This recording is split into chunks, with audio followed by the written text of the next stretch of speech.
The Road Not Taken by Robert Frost. Two roads diverged in a yellow wood, and sorry I could not travel both, and be one traveller long I stood, and looked down one as far as I could, to where it bent in the undergrowth.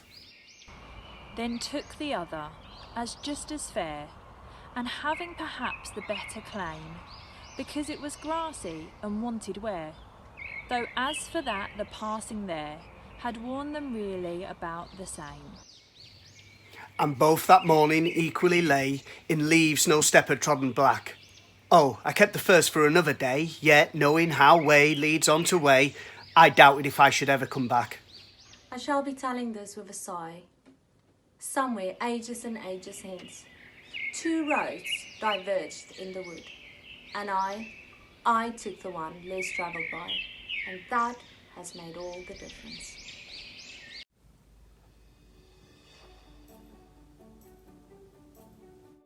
The road in the poem is a metaphor for life, while the fork in the road metaphorically represents the choices we make to determine the course of our lives.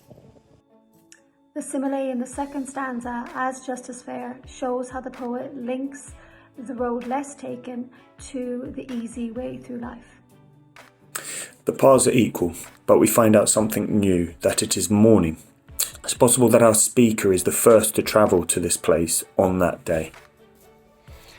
In stanza 4, it's suggested that the narrator takes the path that most other people do not take, and that is what's made all the difference in his life. The narrator comes upon a fork in the road whilst walking through a yellow wood. He considers both paths and concludes that each one is equally well travelled and appealing. After choosing one of the roads, the narrator tells himself that he will come back to this fork one day in order to try the other road.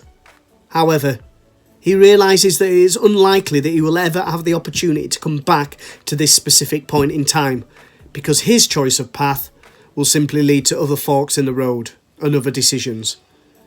The reading of this poem is extremely popular because every reader can empathise with the narrator's decision, having to choose between two paths without having any knowledge of where each road will lead. Moreover, the narrator's decision to choose the less travelled path demonstrates his courage. Rather than taking the safe path that others have travelled, the narrator prefers to make his own way in the world.